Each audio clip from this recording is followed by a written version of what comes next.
What's up, everybody? This is Dr. Nick with Leverage Media, and welcome to another episode of Path to a Million podcast. I'm here with one of my favorite Chicago people, Dr. Gregg Gerstin. What's going on, brother? Hey, Nick. It's great to see you again. Thanks for having me. Absolutely, man. Thanks for making it down to downtown.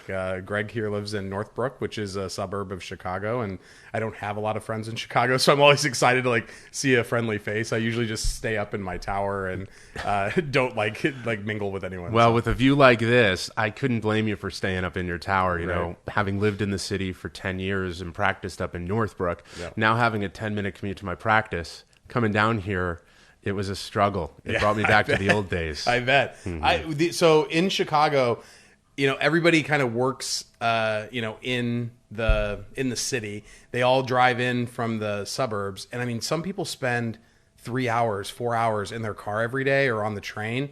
And I'm just like, man, I couldn't even imagine. Like when I was in Springfield living, and my office is here.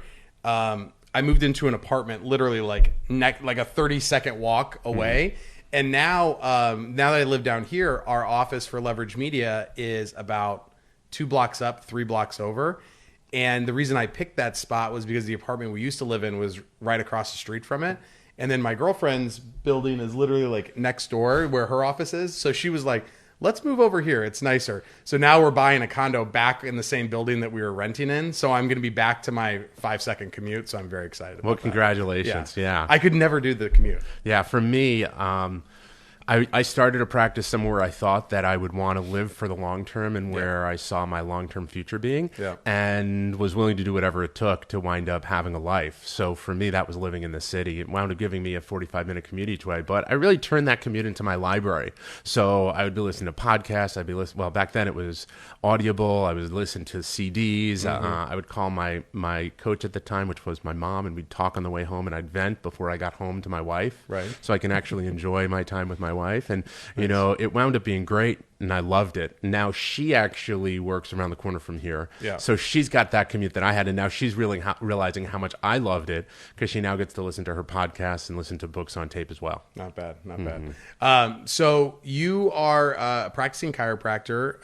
like you said. You're in Northbrook, and a couple things I wanted to talk to you about are your love of content marketing. Like I have a love of content marketing. We both are big fans of Gary Vee. So when you the one stage that you did accelerate through for this podcast was 0 to 250. So we'll start there. We'll start with your path of. So you started out from scratch, or did you buy a clinic? Yeah, I started out with a partner in Northbrook, so we were kind of working at it together. It didn't wind up working out. And to anyone out there, if you want to know why you shouldn't start out as a partnership, feel free to give me a DM, connect with me. I'll be happy to help you work through it. Are we allowed to talk about that now?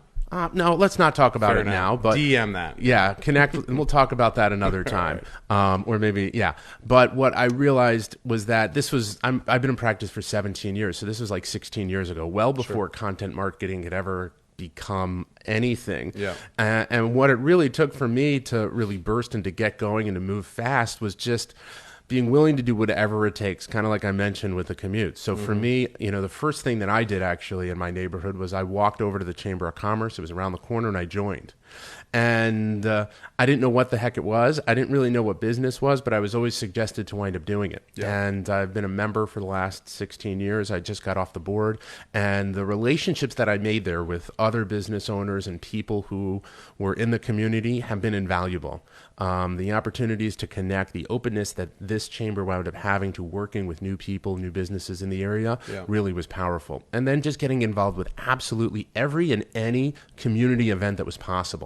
For me, I built my practice on being out in the community, shaking hands, meeting people, and educating people about what chiropractic is. So for me, I built the practice on screenings and more screenings. So during the summer, there wouldn't be a weekend that I wasn't somewhere out in the community. At the beginning, we were doing home shows for 3-4 days in a row, and we would just look to connect with people. And we had a good time while we were doing it, because I knew that when I connected with people and they learned what chiropractic was, that they were able to wind up realizing, gosh, I need this as a part of my life. Right. So for me, we bursted through that first phase that you talk about really by just getting our hands on and our boots on the ground, meeting people, going to where people were, and shaking hands and introducing ourselves. That's, one of the things I admire about you is you are a get it done kind of guy. Like you're like, whatever it takes, you'll do. Whatever direction you need, you'll take. And so when you started out, is that just the way you've always been, or you just made a conscious decision of just like, my ass is on the line, like it's time to do it? Yeah, it's more of option B. Growing up, I was never I was never the athlete. I was never a straight A student. I'm going to say I wasn't as gifted as many others in many skills, but what I did realize was that if I put my mind to anything, I could make it happen. Yeah. And so even, from when I was even 12 years old, I remember when my grades were struggling, we would go through and I would do eye therapy and different treatments and techniques and tutoring to wind up making sure that I was able to bring my grades up. Yeah. And lo and behold, later on, we realized that probably chiropractic could have enhanced that much faster and easier for me. Sure.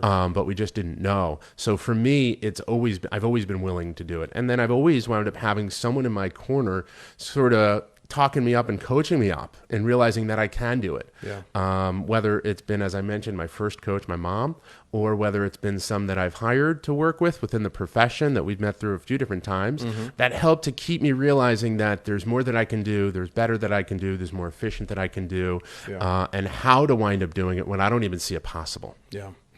We were just talking about our buddy Fred, that you've tripled your PVA in the last year. Yeah. That's unbelievable. Yeah. So, I've worked hard and really have focused my practice and building it on really being a marketing practice, where we would do a lot of lectures, a lot of lunch and learns, a lot of community education.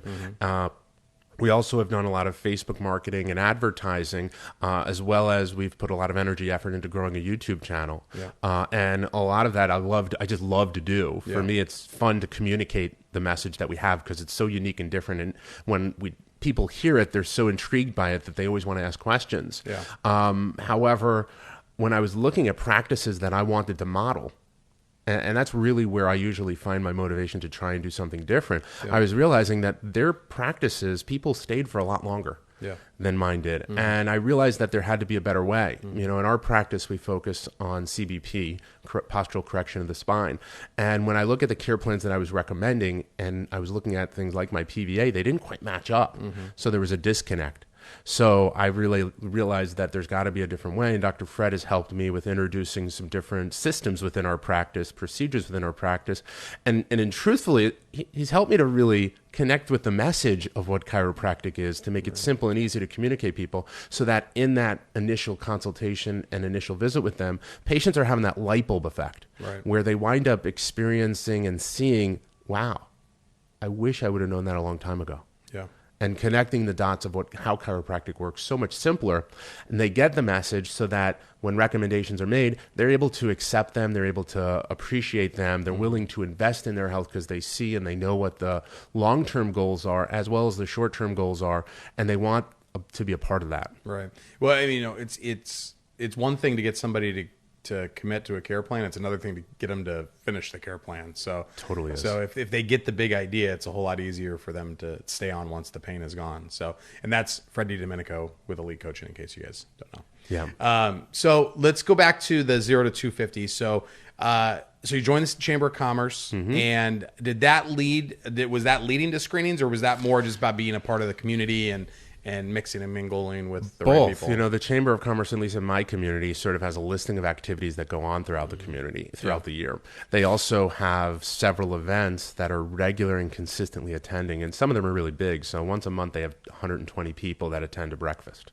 Now, for most people who are part of Chamber of Commerce, if there's 30, that's a lot. Right. So this one is really large and really engaging and has a lot of views. So I was able to connect with things like in our community.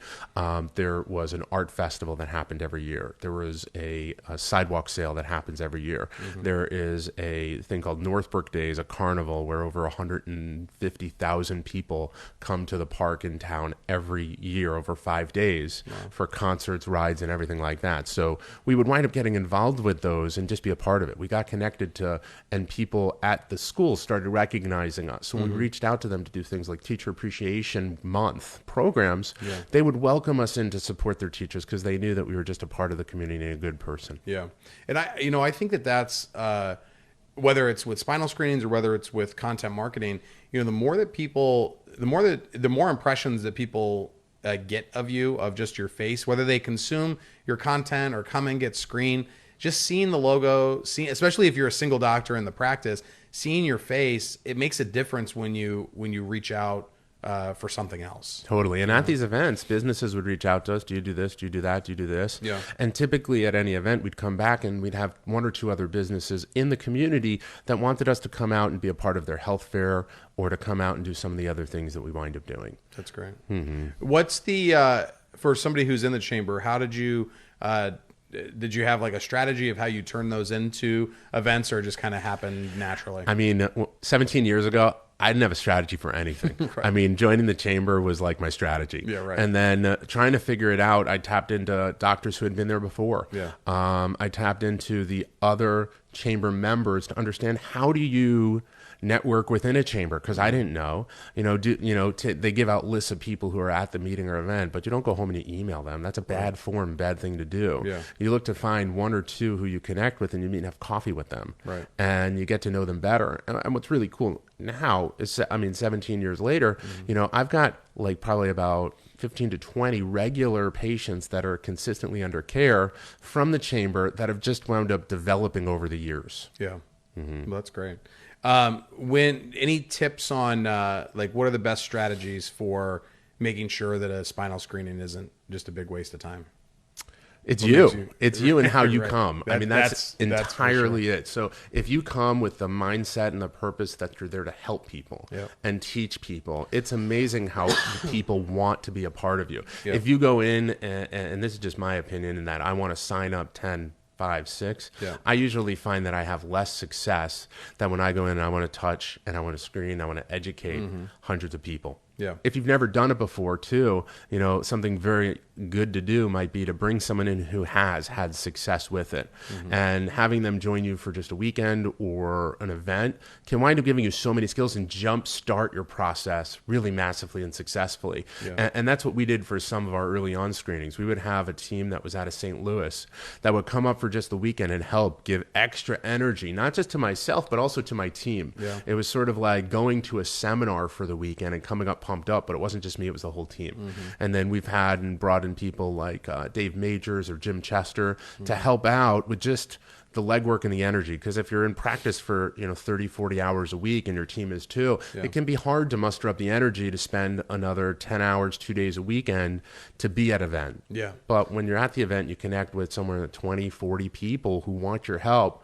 Wow. At the end of that, you're pretty excited about it. Yeah. That's funny that you had Dave Major. I had him, I didn't know anything about spinal screenings, and I went to Total Solutions for CLA, and he spoke, and I'm like, yeah, that makes sense. Like, I just paid like $15,000 for this, piece of equipment, which I had no money for. Right. And I was like, well, I need to utilize it. I don't have that many new patients, so let's take it out and do something with it. And he came, and he was doing a screening for somebody else, so he gave me I had to split the ticket with him, and he stayed at my dad's house where I lived at the time, and so we went real ghetto. But we had a women's event. It was a Saturday and Sunday, and we signed up 50 people, and I was just like, oh man, because this was in 2007, and I just didn't have any other way of getting patients at the time, because social really wasn't a thing, and man, it changed my career, because then I was just like, okay, because once you see it, you're like, I could do this. I could do this anytime I get an opportunity. I could do this. Right. And it was actually more effective because when he signed those 50 people, Dave. So he was being their best girlfriend at this screening. And then they come into me, who's pretty, especially back then. I was not. I was. I felt like I was too young, and so I was trying to be uber professional. Yeah. And they'd come in looking. Where's for the other doctor? They were looking for a Sex and the City party, and they got me, and they were just like, oh. Yep. I mean, that's a little bit of a so- downfall of bringing in an expert to do Yeah. it. But once you have that expert in and you see how it's done and you see how it can be done, then you realize you and your team could do it anytime you want. You just got to flip the switch. Yeah. And that's why I'm saying, like, the next time I did it, I may not have signed up as many as he did because he's just like a ball of energy. Oh, yeah. So I may not have signed up as many as he did, but when they came in, they'd already connected with me at the screening instead of like I was just like making the appointments for people at the women's event. But man, once I saw it, I'm like you. I'm like, I just need to see. Do you know Phil Cordova? Yeah. So I was talking to Phil, and we were like, I did a podcast interview with him in Parker, and I think it was he and I that were talking about like, I just need to see that it's possible. That's what we were talking about. We were talking about 5-star because that's where we met originally. That's where I know him too. Yeah. So the thing that was great about me and why I think coaching is so important when you first start is you just need to see an example. Like if you see someone else, and he was being more politically correct about it than I was, I basically was like, when I look at somebody and I'm like I have more ability than they do. Like I think, like whether it's true or not, there's no way that you can do better than me. Right. I think that I'm better than you are. And you're seeing 300 a week. Yeah. That means I can do it. Totally. You know what I mean? Like I just interviewed a kid, Josiah Fitzsimmons, that in 2.5 years in practice is seeing 1,200 a week. Wow. I interviewed Michael Viscarelli, who in his 12th month saw 1,418 people in a week. So it's like, not that everyone needs to do that, but the fact that that's possible means that if you want to do it, you can. Totally you can. just probably need to like follow the masters, exactly. people who make it possible. Right. Totally. That's to me what's been the most effective for me. Yeah. Yeah. So 17 years in, like, are you still out in the community as much? Are you still doing spinal screenings as much? Yeah, we are. I mean, we've wound up narrowing it down to the ones that we've found to be exceptional. And I typically have my team participating in them more than I am, but I'm not opposed to going out there when we need to, when staff needs time off or isn't available. For me, I'll do whatever it takes in our practice. I'll do whatever we need to. You know what? If it's at a screening, if it's cleaning the toilets, if it's scrubbing the corners of the practice, I look to show my team that I'm willing to do whatever it takes for us to wind up helping more people, having more fun, making more money. Yeah. And I look to show it to them, and not just marketing, but in every detail that we wind up doing. That's great. So most of the screenings now are done by staff. Yeah, they are. See, I've never done that outside of a doctor being staff, but there's always been a chiropractor there. What's kind of the difference there between having a layperson doing it and having a doctor doing it? Well, we like to talk, don't we? We like to give all the answers, don't we? Right. Well, a layperson doesn't have them. Yeah. But what they do have is they have the heart, they have the story, and they know that I'm the right person to wind up doing it. Yeah. So when they can communicate that to a person at an event, it's almost like it's a high referral, a highly supported referral coming into the practice. Yeah. And we look to schedule their appointments, and we look to collect for payment on it. So not only is it a high referral, but then we have a deposit that helps to support that they're going to wind up making it in. Right. Then we've got to wind up converting in the office, connecting and engaging and educating. And that's the fun part, the funnest part of what I get to do. Do you track the numbers of like how many you book per hour versus how many the staff books per hour? No, No. I don't, because it's so rare that I'm really at an event any longer. Yeah. It's usually more typically that a team member is, and then it's more typical that a team member and a support member would be there, whether it's a massage therapist or just 2 team members. Gotcha. My dog baby just joined us in the Yeah, interview. that's Hopefully fine. this one won't bite you. Coming in, that was crazy. I introduced Greg to my. I have 2 dogs.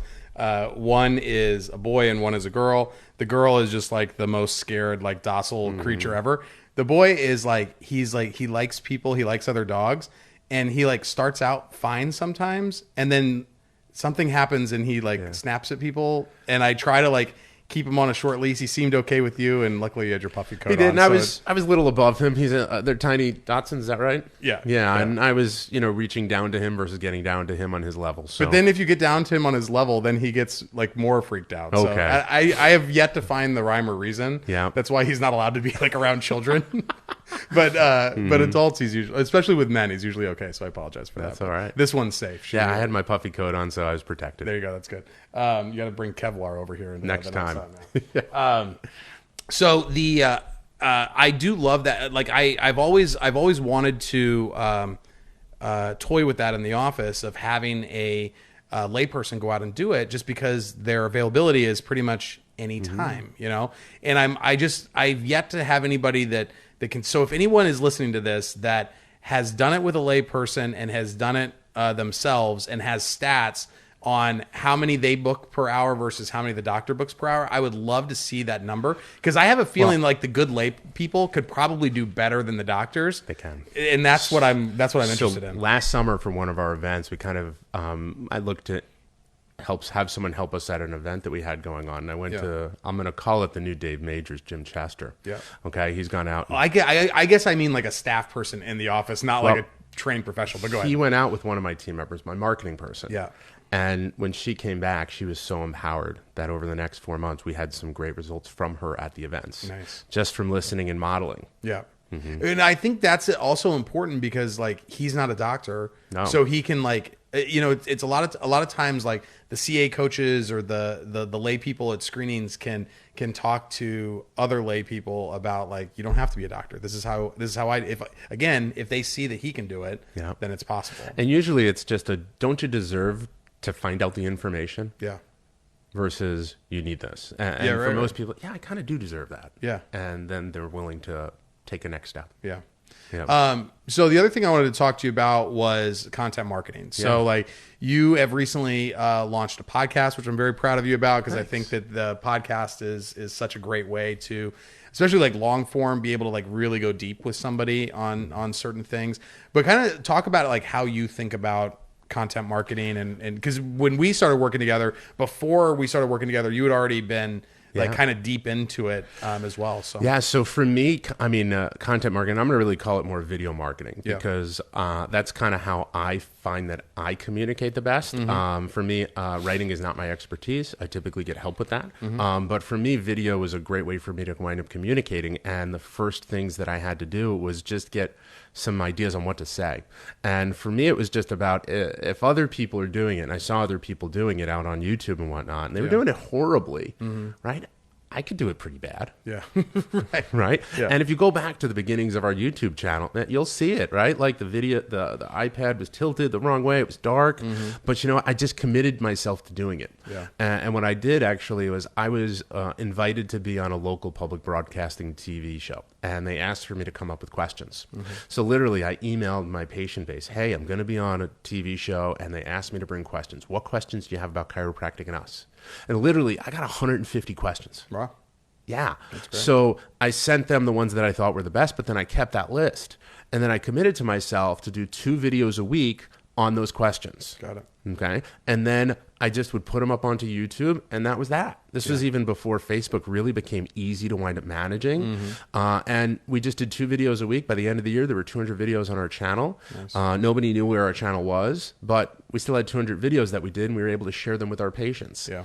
I then actually saw a personal injury attorney who was doing some crafty and funny videos. And I was like, hey, let's bounce them back and forth. And like, he had structure. He would create a script, and he would have an outline. He'd bring in a videographer. They'd do editing and stuff like that. That was way beyond anything I was doing. But I was like, all right, I'll like pony up for half of this, and we'll do 2. Sure. And I did it, and I realized how easy it was. So then I started to get a little bit more formal with the videos that we did. And we actually hired him for a couple that we did. We did one on a scoliosis screening, one on how to get up from laying down. You can check them out on our YouTube page. Yeah.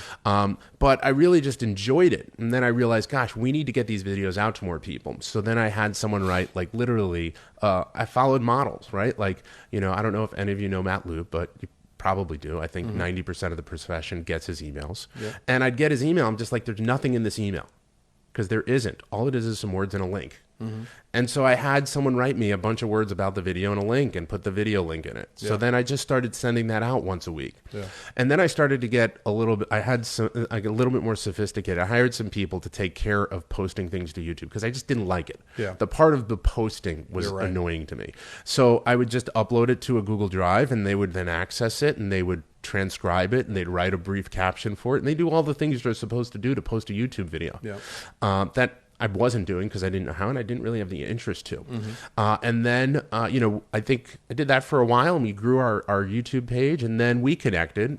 Someone connected me with you, and I liked your strategy that you have on guiding, at least at the time, for videos, which was to have 9 videos a month on one piece of focused content, because to me, that's just a sweet spot. You can come up with that. And the format you had of the what is it? How can you do something about it? And what do I do about it that might be different and that you need? To me, really sang to what a patient would want and a person out there would want to hear. And some of those videos, man, they freaking popped. So we have a video on vertigo that's gone nuclear. It's got about 70,000 views. That's great. And we wound up creating the whole series into a playlist, so they now all have that. We've gotten over 1,000 subscribers. We just hit that last month. That's great. Throughout all of our channel. And we wind up... we've shifted a bit of how we wind up doing our videos, at least to this point, but we're getting 2 to 3 calls from people around the country looking for help with these conditions. That's great. Which is super cool. That's one of the things about YouTube is that for a local practice, it's not always going to lead direct, at least from YouTube, it's not going to lead directly to local, because like people need to live in Northbrook to come see you 3 times a week. We'll call it the northern suburbs of Chicago. Fair enough. Yeah. But live or work 10 miles around, right? So the chances of them being in the 70,000 that have viewed the video, unless you've sent it to them, like them just stumbling across it, probably aren't that great. But what it does is, I talk to people all the time that get patients from these people that have really big channels that have, tens of thousands or hundreds of thousands of subscribers. And some of the videos have, tens of millions of views on it.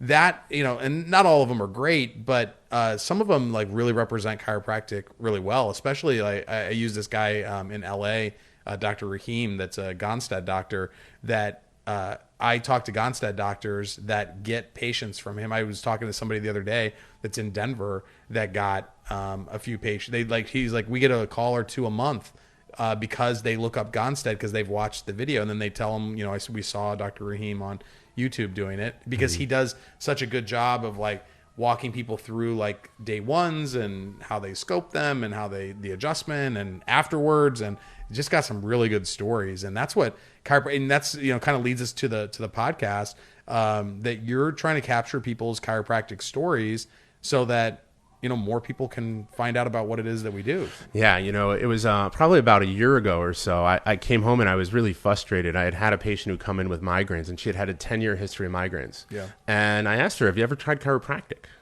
And she hadn't. Yeah. And I went home really frustrated with this in my head. How can someone not try chiropractic when they've had problems with migraines for 10 years? Yeah. I shared that with my brilliant wife, and she was just like, Greg, I didn't know chiropractic before I met you. And I asked her, what was it about me that made you say, gosh, I guess I'm ready to try it, besides the fact that you love me? Right. And she didn't love me at the time. Sure.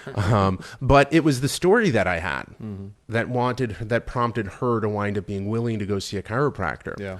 And it kind of dawned on me that we need to be able to share and tell more individual stories from their first person perspective. So that's what I look to do on my show, on my podcast, is that we wind up connecting with people, doctors, patients, parents, and we look to wind up extracting from them and having them share the story of what life was like before they found chiropractic, what it was like going through chiropractic, and what life is like now and what they see it going to in the future. And it's been so rewarding for me. So we've had patients come on who have had issues with vertigo and Meniere's disease, patients who have had chronic long-term histories of digestive issues, and then docs who, wound up finding chiropractic and then saying, gosh, or going to chiropractic school and then saying, gosh, this is unbelievable. I can't believe nobody introduced me to this sooner. Yeah. So we span the spectrum on it. And what I'm just looking to do is create a library of these so that when I have a patient in the future that says that I've had migraines, I could just share with them, would it be helpful for you to hear the experience of 5 other people? Yeah. And then I could just share with them those 5 stories of what people went through and were going through, so that they don't have to go as far down the rabbit hole on something that could be taken care of naturally without drugs or surgery through chiropractic care.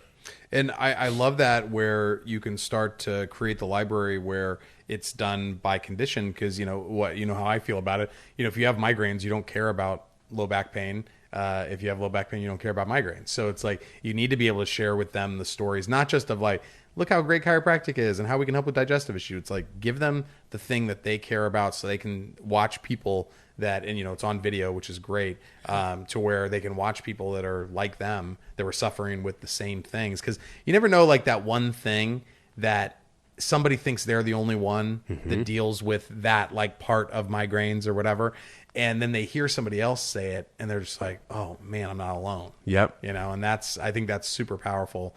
And so that's great so what have been kind of the lessons you've learned as you said you're on episode 18 now? Yeah, so we've shared 18 episodes, and we've got about 25 of them already recorded and ready to share, just distributing. We share one story a week. We share them on Tuesdays. You could check it out on any podcatcher that you listen to. It's called Real Chiropractic Stories. For me, one of the biggest things that I've learned is that you need to get checked. Yeah. We need more people getting checked and more people open to just checking people to make sure and understand where their spine may be misaligned and putting additional tension and pressure on the nervous system so that their body's not working properly. Yeah, that's what we really need. Yeah. For somebody who's wanting to start up, what have been some tips on like how to get the interviews, how to ask people, what's been working for you? Just asking. Right? Most people want to share their stories, and respecting people who don't. Yeah. For some people, they're not comfortable either being on a mic or being over Zoom. We do most of ours over Zoom conversations. You can be anywhere in the world. You don't need to be in my office. But the biggest thing is to ask. And when someone says no, thank you, that's okay. And maybe ask again later at a different time. It's just not the right time of their life to wind up doing it. Yeah. So that's really been the biggest thing for me. Putting together the process, it's been having a reason to do it. And then having an interest in the value that it's going to create to wind up being willing to do it for a long time. Right. Because for many podcasts, I'll be straight, I don't make money from it. I do it because I know that we need to tell more stories. Yeah. And many podcasts don't make money. Right. But when you have a bigger reason to wind up doing it and you make it something that can be a part of your life versus is your life, it's something that you can do forever. It's kind of like fitness, health, and a chiropractic lifestyle. Yeah. When it's a part of your life, it's something you can do forever. But if it is your life, you may not do it. Yeah, that's awesome. Anything else that you would like to share with people, whether it's... Oh, you know what? Actually, I wanted to talk about we were talking before about the key person. So we were talking about where you were in practice, and you said that, when I've got that key person in place, it goes up. When I don't have that key person in place, it goes down. So talk to me a little bit about like what struggles have you had with, I guess, keeping that key person in place? Yeah, I mean, I don't know if this is in my head or just this is me, but, in my community, it's a relatively affluent community, and finding folks that I'll call or describe as are in the worker atmosphere seems to be a bit more of a challenge for me. I've been able to find some great team members, and I typically wind up joining our practice for about 3 years. And then at about that point, there kind of winds up becoming a point where they decide that a different career might be better for them. So whether it's my most recent one that went on to become a mom, and she's going to do that full time. She's retiring from work at 27 years of age. And I congratulate her on that. Or the previous one that went on to a different field of doing the same thing. For us, it's been about a 3-year period where we were able to find exceptional team members who wind up taking on roles, helping to support our mission and change our practice. But then we wind up going through a transition. Yeah. And that shift in transition is where we kind of flow. We usually don't go down, but we don't quite grow the way we've grown in previous periods when we've got someone particularly stable. I'll call it at the front desk. Our front desk has always been our office manager, and that may be it as well. We haven't had a team member that's taken responsibility for taking care of the floor in the office off of me. Yeah. I've been sort of the manager, owner, and practicing chiropractor versus winding up having someone responsible for making sure we have the people in the place to do the work and that they know how to do the work so that I could do my work and... I'll call it move on, but move on to what I need to be doing and no one else can do.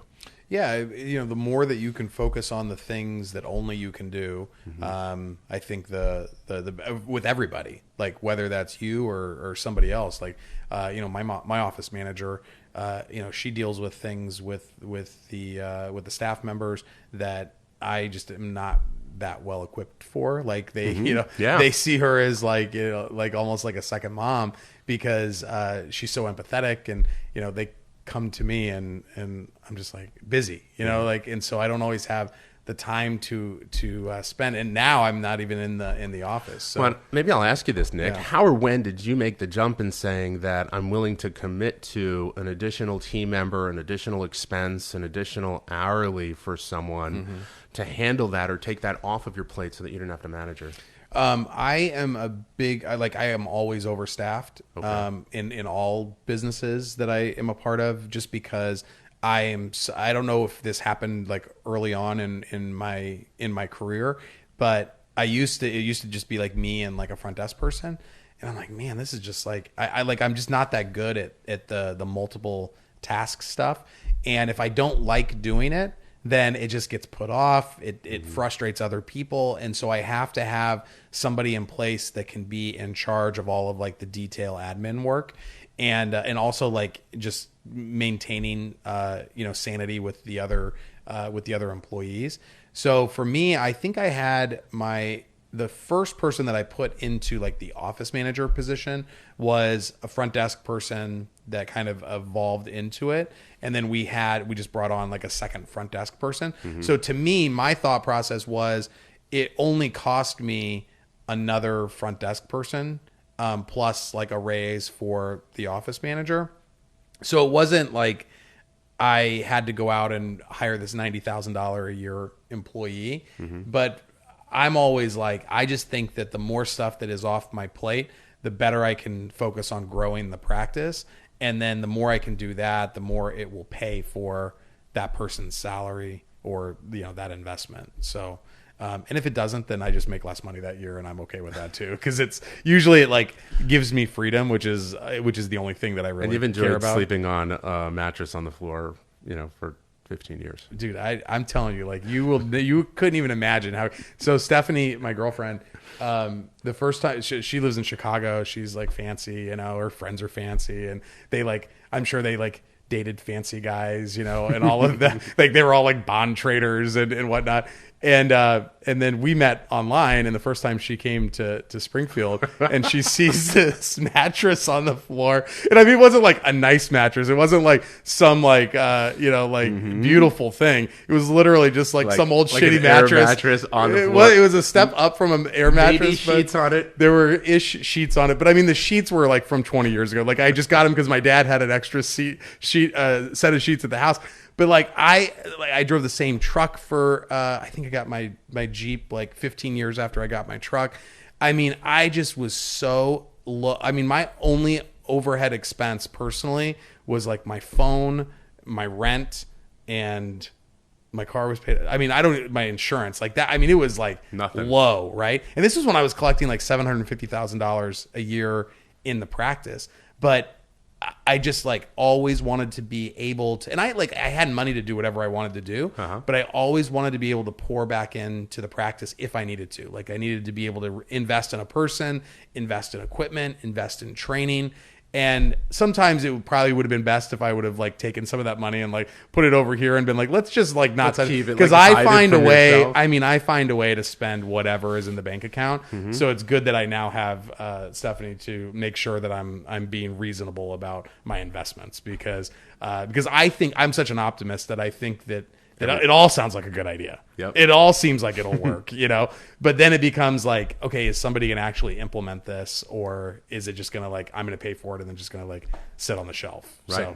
So but yeah, I think I agree with you. Like, I think that key person, and I really see it as key people, that everything needs to be, I try to get it to where the people that I work with can do the thing that they should be great at, instead of trying to ask them to do 50 million other things. And my staff may be listening to this right now and just be like, Nick, you asked me to do 50 million different things every week. And staff, if you are listening, let's post in the comments about this, get some conversation going, because we want to hear the real deal of what goes on. Literally, like, so Blair, who's my marketing director in Springfield, who she listens to this to like find the clips, right?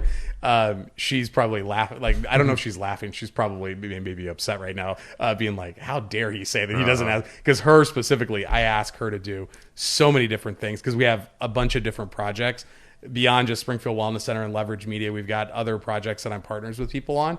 And so she's awesome because she's able to help me do a lot of the detail work that somebody needs to do that me and the partners maybe don't have time to do. So it's great to have people that it's like, you can pass things off to, that they're going to get it done and they're going to do it well. And it's like, you may have to give them a little bit of guidance or give them some guardrails along the way. But man, I'm just such a big believer in people, and like the right people in the right seats on the bus, you're going to go far. So good luck with that. Yeah. Thanks. No, that was real appreciated. Yeah. So I would recommend like just being okay with like the short-term Was loss. it Blair? Blair's my Blair. director, Feel free to call me. Right, I want the real deal. She would not like Northbrook, I don't think. She's a Nashville girl. So anything else that you could think of that that the people need to know? To me, the biggest thing that our colleagues and chiropractors, I think, need to know: be willing to do whatever it takes. Yeah. Especially if practice is what you want to do. Yeah. If practice is what you want to do, make sure and be willing to do whatever it takes to wind up achieving your goals, and be loving to the people as you're going through it. Yeah, I appreciate that, man. And hey, listen, I always appreciate your willingness to go the extra mile and do what it takes. So I appreciate you coming out here. Yeah, my pleasure. Coming all the way downtown. So, Thanks for having me. Absolutely. All right, guys, we'll see you on the next one.